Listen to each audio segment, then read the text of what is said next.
What's up, you guys?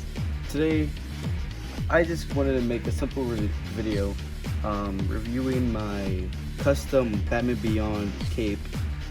He doesn't have it on him right now because I still have to grab it, but I mean, this is also a review for just, you know, the Batman Beyond figure, which is not the greatest, but it's still good enough. I mean, there is a bit of things that Todd did that doesn't look like the actual anime series of Batman Beyond, which is kind of disappointing, but I still think it's a good, you know, like a good figure representing Batman Beyond, Terry McGinnis.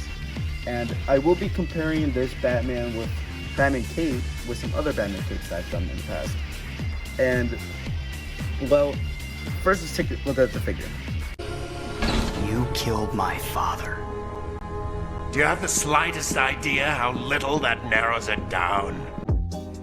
So for the figure, the head is actually a pretty good head sculpt. I mean, it doesn't look exactly like the animated series of this figure, but I mean, it's good enough. The logo is fantastic. I like it.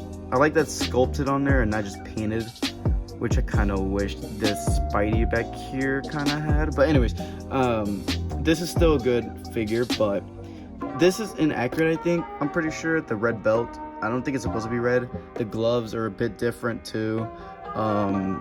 Let's see, what else? The legs are fine, except I don't like this big balls. Whoa. His toe joints are fine. I mean, toe joints, obviously. The hands are fine. I think he did come with extra hands. I still need to check on that. But he did come with a cape already. If I can pull up a picture right here. He did come up with a cape. It was plastic. It did like open and turn, and it did have like peg holes for these pegs to click in, but I didn't really like that. And plus I didn't like it couldn't do the poses that I really wanted specifically, if you know what I mean. So I actually bought some red fabric, and I actually grabbed the one that came with this figure, and I actually traced it over.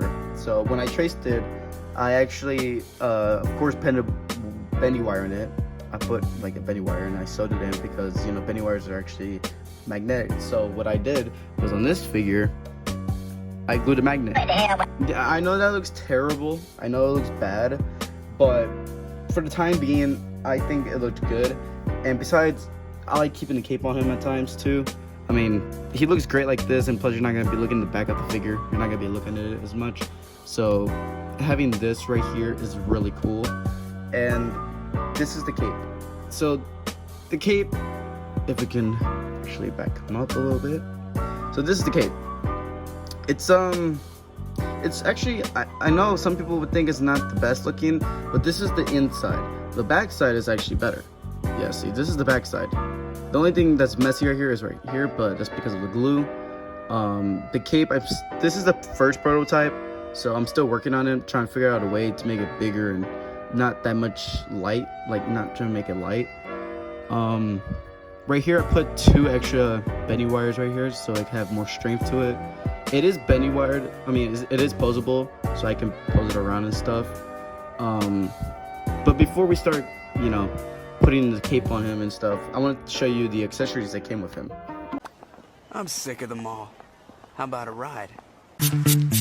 You like that car more than me. Who's talking about cars? So for this figure of Batman, he did come with a lot of accessories actually. Well, actually not a lot, but you know, he came with a good amount. He actually came with 2 flame effects for his feet. Came with 2 open hands. So I mean, it's alright. And then he also came with a red batarang that is not accurate to his actual batarangs. Because if we actually pull up a picture right here, they're supposed to look different. And plus, I think this is too big. So yeah, and these hands, they don't have the claws on his fingers, so it is not accurate as that one. But if we can actually, so there's, and he actually added detail on the feet, which is cool. So if we grab the ports and we put them in there, so yeah, that looks sick. But we're not here for that. These hands do fit well just gotta add a little bit of push to it, and he does hold the batarang well enough.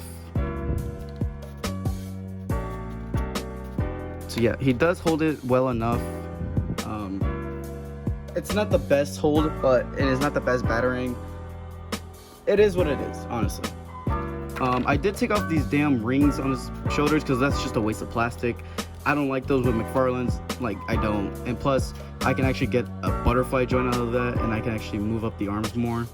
So fight me on that if you don't agree, but so now with the cape, all you gotta do simply is turn the figure around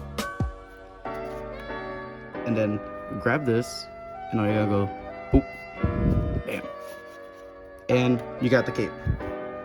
It's pretty cool. I like it. I think it came out pretty good. You can actually pose him around with it, so you can make it look like he is still, you know, holding. I also did actually did also customize the ab crunch right here, so I kind of cut plastic so he can bend more. So that's that. So yeah, that looks cool. I like it. I still need to work on the cape. I'm still trying to figure out how to make the cape a thicker cape or fabric, I mean.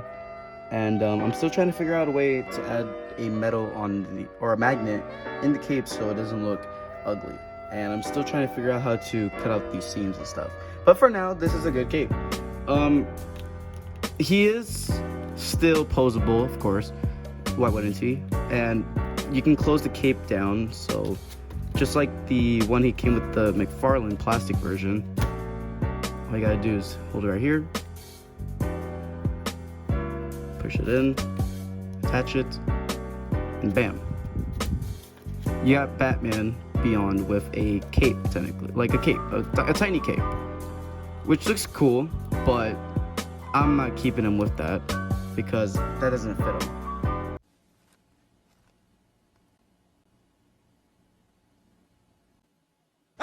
Okay, so for size comparison, here we have the Arkham City Batman next to the Batman Beyond. His cape is of course bigger because, you know, Bruce Wayne always had the bigger capes. It's a good figure of this one, but I still need to see if I can figure out how to switch out the thighs because I don't like these inaccurate thighs. Now here we got the Batman Hush 2-pack that came with Hush.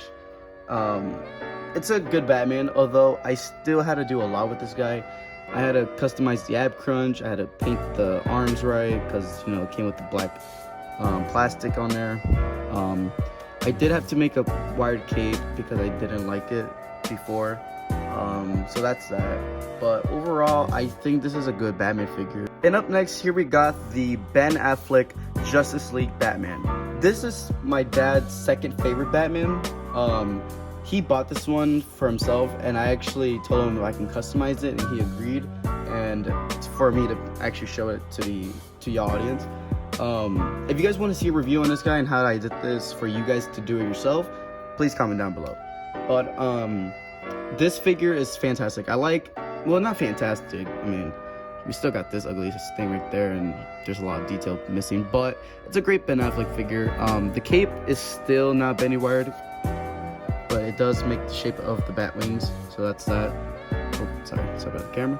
But I did paint this, but as you can see, they stand very nice to each other. So if you wanted that to work out, that would work out. And then here we have the Batman Asriel. I love this figure. The cape, it is messy. It is a messy cape, but it's for a reason. I did make it messy because I wanted to show that he is more run down, more dirty Batman, as you can see. So that's a reason why. But as you can see, they stand very nice to each other, like very, very nice. I did have to paint this, and of course the cape. But this guy, I was thinking about painting the belt. So yeah. And for some Batman villains from Batman Beyond, here we have Shriek. And for our next Batman Beyond villain, here we have Bright, or Blight. Blight? Bright? I don't know. It's one of the other. Can you reach any of your crossbow arrows? Let me feel around a little. Huntress. So for my final thoughts of this figure, I recommend getting it, but if you do not want to make a wired cape yourself, I would maybe recommend checking eBay. Maybe eBay has some. Me, since I know how to do this, I just made it off the bat, you know, quick and easy. It's up to you though. This is a still good figure. I mean, he does come with plenty of accessories. He comes with extra hands, you know, battering, inaccurate battering, of course, but he does come with those fire effects. He also did come with a stand, although I'm using that stand for a different figure, so that's that. But yeah, thank you for watching, guys. I just want to get this quick review out because I feel like I was making too many of those figure shelves collection. So for a little bit, I'm gonna be reviewing some figures, and then I'm gonna jump back into the other figure reviews or shelf figure reviews. But yeah, thank you for watching. Like and subscribe. Please follow my Instagram. I'll be posting on my story. I'll be posting, you know, pictures of figures or stuff like that. If you guys want to see any other videos or any of the Batman customs that I just showed, please comment down below and let me know. Thank you for watching. Have a good day, and I'll see you guys later. Peace. One final thing before I go. This figure is cool and all, but I would like to show you the brand new Hasbro figure of Ben Reilly using the brand new suit, or not new suit, but this figure looks fantastic. I really want this. I'm gonna pre-order this when I see it. I'm literally about to come. Raindrops keep falling on my head, and just like the guy whose feet are too big for his bed, nothing seems to fit. Raindrops are falling on my head, they keep falling.